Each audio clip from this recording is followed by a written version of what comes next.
Good afternoon, students. Thank you for coming to class. Today we have some very exciting topic. We're gonna discuss a very controversial topic for a lot of people. It has to do with creation versus evolution. Now, I don't claim to be qualified anymore. That I don't have my doctorate, as some people do claim. But if you look at what I'm giving you, you will see that it doesn't take a genius to make some determinations here. In this case, all of you are scientists with the information that I'm giving you. So I'm going to equip you with the information, and then you're going to make a move. Now, first of all, why do we do this? Why are we studying this? Number one, it's because where you come from may affect the decisions that you make.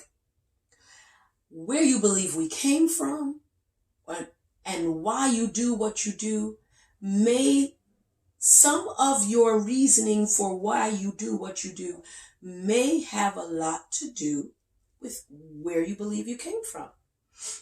For example, a creationist is going to believe that they came from intelligent design, that there's a God and he's in control and he's going to take over this earth.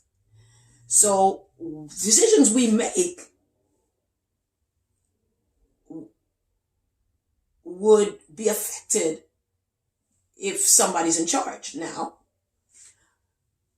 on the other hand, if you're an evolutionist and you believe that this is it, and you come here, you evolved, and you cease to exist, you'll decide, you'll make decisions like, for example, natural selection. Hey, survival of the fittest.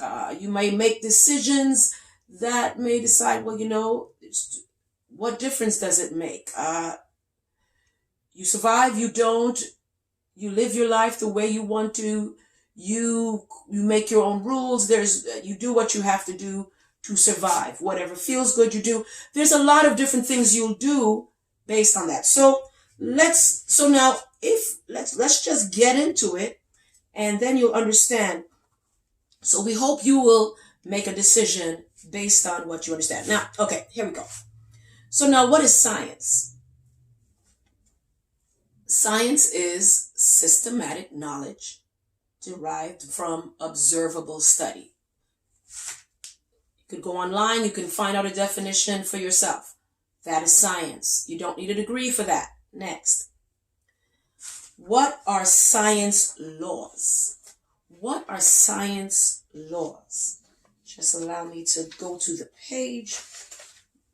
Checking my notes. See, I did my studies and I'm going to my notes. Just bear with me here. Okay.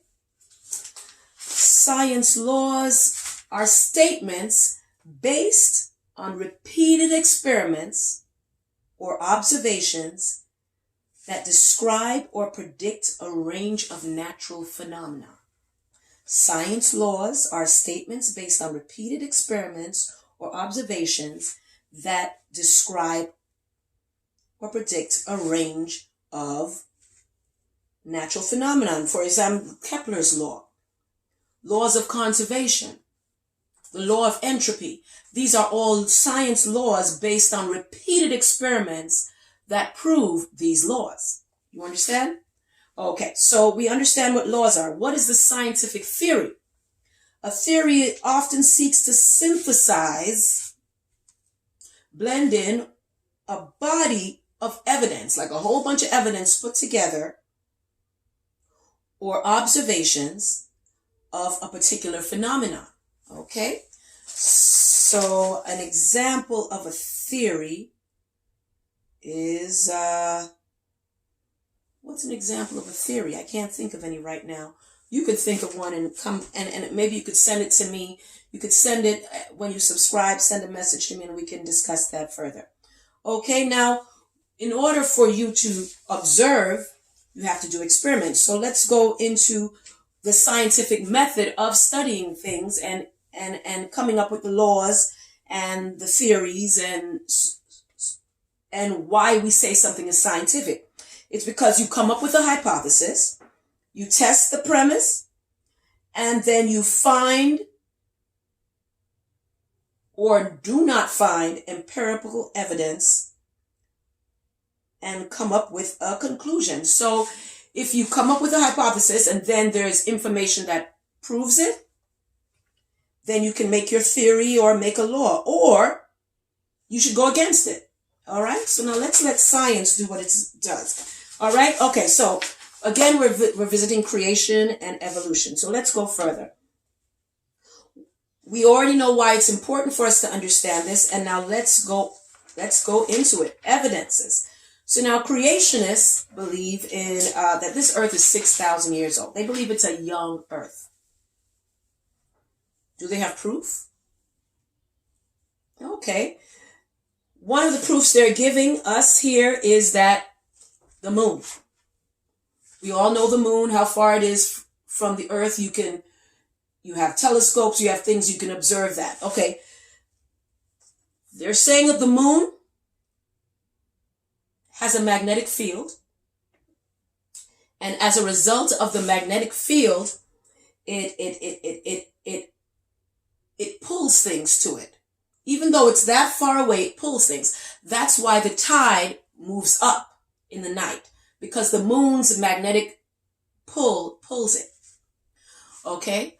The further it is away, the less pull it has. The closer it is, the more pull it has. We agree, science has proven that. Okay, so let's move on. Now, you don't need to be a scientist for this. This has already been proven. So now look at this. The moon is known to be moving away 2 inches every year. It's moving 2 inches every year. Okay? That means the tide won't be going as high anymore, correct? Now, the earth is 6,000 years old. That's what they believe. They're saying, and by virtue of that if it was millions of years old, the moon would have had to been much closer. Do you understand? And so if the moon was much closer, the tide would have had to come higher because of the pull. Based on millions of years, the tide would have had to been so high that it would have destroyed the earth twice a day for years. Because we have no evidence that has ever happened, there's no proof of it, we can safely say that this idea can be accepted as scientific. Correct? Okay. However, the million years, this is a scientific test that may disprove the idea of the earth being that old. You understand where I'm coming from? Now, let's visit another factor that they've used that suggests that the earth may be younger than we think it is. Okay? The population of the earth. You've heard of BC or BCE, before Common Era. Well, BC was considered at some time before Christ, but they have recently vacated that and calls it something else. They said before Common Era. So that's fine. Let's just say before Common Era. Before Common Era, it is believed that there was 250 million people on the earth. They were able to do scientifically, they can tell how many people were on the earth. Now, I could tell you that in the 1800s, there was about 1 billion. You can check that out, check the science of it. By 1999, there was about 6 billion people on the earth.